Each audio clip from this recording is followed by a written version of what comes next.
O Cão dos Baskerville, de autoria de Sir Arthur Conan Doyle.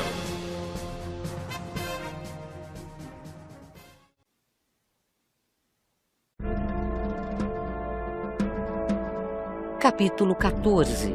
O Cão de Baskerville.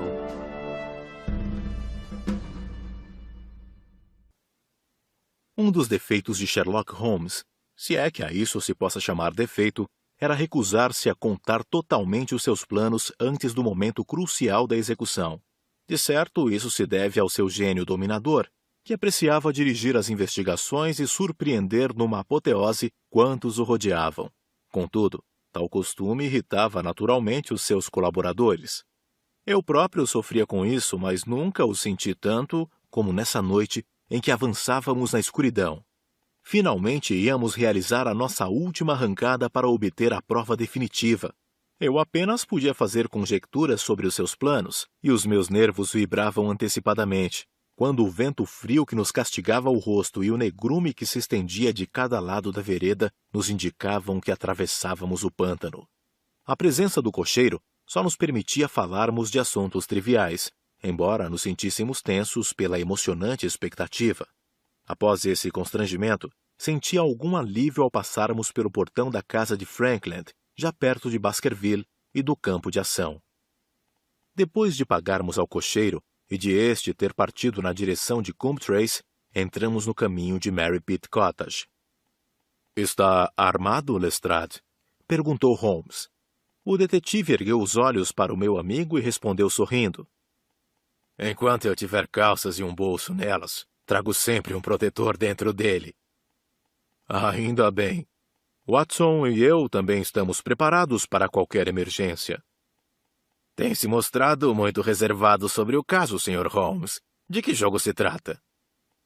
"De um jogo de espera." "Puxa, o campo de jogos não é muito alegre," comentou Lestrade, olhando os tristes montes de Grimpen sob o imenso véu de nevoeiro que nos cobria. "Vejo ali as luzes de uma casa." "É a Merripit Cottage. Fim da nossa jornada. Peço que não façam ruído e falem o menos possível em voz baixa." Quando nos achávamos a 300 metros, Holmes deteve-nos. "Convém ficarmos aqui. Aquelas rochas à direita servem-nos de proteção." "Começa a espera?" "Sim, é uma emboscada. Você, Lestrade, enfie-se nessa abertura. Quanto a você, Watson, que já conhece a casa, sabe qual é a localização dos quartos?" "Mais ou menos." "Que janelas são aquelas gradeadas e mal iluminadas que dão para este lado?" "Acho que são as da cozinha." "E aquela outra com a forte luz acesa?" "Essa é a sala de jantar." "As persianas estão levantadas. Como conhece melhor o terreno, vá até lá e veja o que eles estão fazendo, mas não deixe que percebam." Na ponta dos pés, aproximei-me do muro baixo que rodeava o pomar de árvores atrofiadas. Pela sombra, atingi um ponto de onde podia espreitar através das vidraças. Só Sir Henry e Stapleton se achavam na sala, sentados à mesa redonda de perfil para mim. Diante de copos de vidro e xícaras de café, ambos fumavam charutos. O naturalista falava animadamente, mas o baronete, pálido, parecia distraído. Stapleton ergueu-se e saiu da sala, enquanto Sir Henry enchia de novo o copo e se reclinava na cadeira fumando. Ouvi o ruído de uma porta e o som de passos no chão lajeado que seguiam do lado oposto do muro junto do qual me achava. Espreitei por cima deste e vi o naturalista dirigir-se a uma barraca de madeira no fundo do pomar. Entrou lá dentro e ouvi um ruído estranho. Não demorou mais de um minuto. Fechou a barraca e voltou à sala para junto do baronete. Achei oportuno contar o que via aos meus companheiros. "A jovem não estava lá?" estranhou Holmes. "Não. Mas não há outra luz acesa a não ser na cozinha." O nevoeiro que cobria os pântanos de Grimpen aproximava-se de nós em fiapos de neblina. A lua ainda brilhava com contornos bem definidos. Holmes resmungou. "Esta névoa pode frustrar os nossos planos. Já são 10 horas. Convinha que Sir Henry saísse antes que o nevoeiro nos cubra completamente." Vamos retirar-nos um pouco mais para cima naquela elevação. Se ele não sair dentro de 15 minutos, já nem conseguiremos ver as próprias mãos. Subimos até uma distância de 500 metros e Holmes considerou: não podemos nos afastar mais para que ele não seja atacado fora do nosso alcance. Ajoelhou, pôs o ouvido no chão e animou-se. Creio que aí vem ele. Então começamos a ouvir passos que se aproximavam. Em breve, o baronete subia a rampa que passava por detrás do local onde nos achávamos. Atenção! Recomendou Holmes, ao mesmo tempo que engatilhava o revólver. Ouvimos nesse momento o som de patas a menos de 50 metros. Olhamos nessa direção numa tensa expectativa. Lestrade soltou um grito de pavor e apertei na mão a coronha do revólver. Foi a minha vez de avistar uma coisa horrível que avançava para nós, saindo da névoa densa. Eu nunca vira um cão daquele tamanho, nem com aquele aspecto medonho. Parecia que a sua face chamejava e todo o pelo tinha um brilho de chamas. Vimos então o cão galopar atrás do nosso amigo. Holmes e eu disparamos as armas ao mesmo tempo. O monstro soltou um rugido pavoroso que nos indicou ter sido atingido. Logo corremos para alcançá-lo, mas ele continuava a avançar para Sir Henry. Este, de mãos erguidas, parou horrorizado, fitando o animal que o perseguia. Contudo, o urro da fera provou que ela era vulnerável e que, portanto, poderia ser morta. Corremos e ainda vi o cão saltar sobre o baronete, impotente, petrificado. O animal procurava fixar as enormes presas na garganta do nosso amigo, quando Holmes acertou o lombo com os restantes 5 tiros de seu revólver. O monstro, com uma reviravolta, caiu no chão de patas para o ar, ainda estrebuchando raivosamente. Alcancei-o e encostei-lhe o cano da minha arma na cabeça, mas não precisei de disparar, pois estava morto. Sir Henry caíra no chão e mantinha-se inerte. Alarguei-lhe o colarinho, enquanto Holmes se regozijava por termos chegado a tempo. Lestrade, tirando do bolso traseiro da calça um frasco com conhaque, deu-lhe alguns goles. — Meu Deus! — exclamou Sir Henry. — Que coisa diabólica era aquela? — Seja o que for, sossegou Holmes. Já está morta.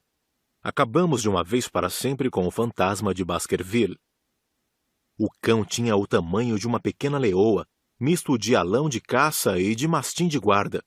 Mesmo morto, os seus olhos cruéis estavam rodeados de um círculo de fogo, assim como o focinho.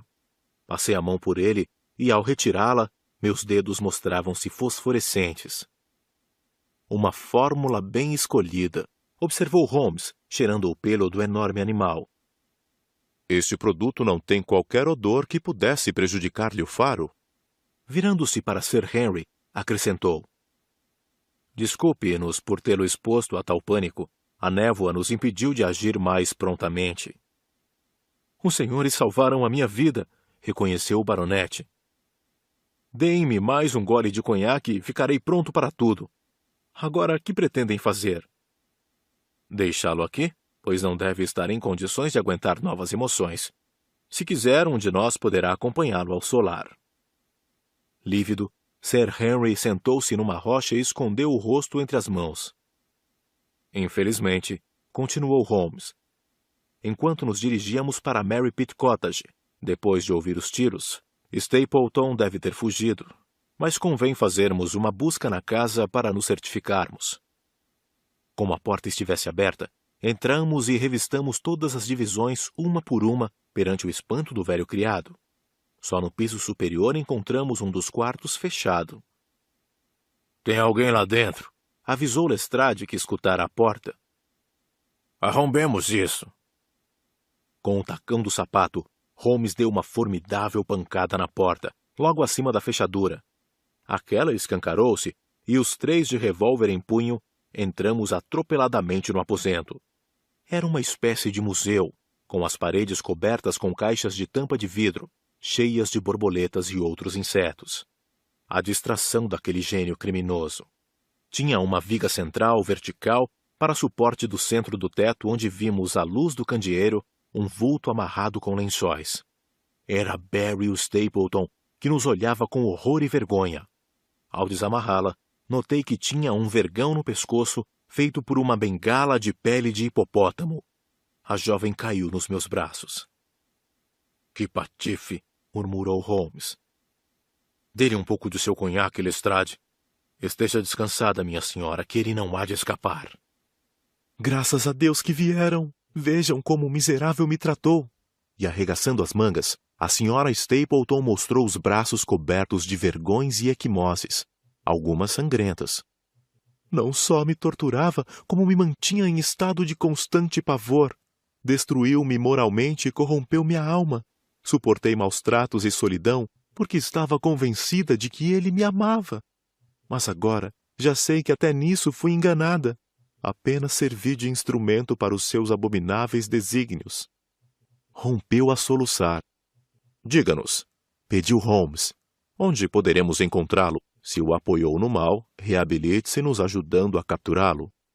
Só pode ter fugido para um único local, para uma mina de estanho numa espécie de ilha no centro do atoleiro de Grimpen.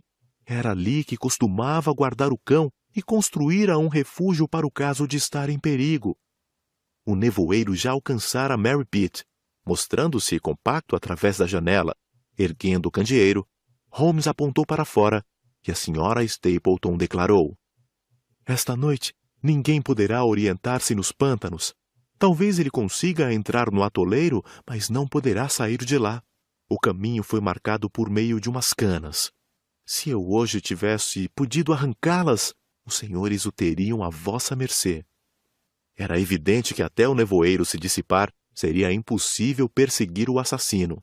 Lestrade ficou tomando conta da senhora Stapleton e da casa, enquanto Holmes e eu acompanhamos Sir Henry ao solar.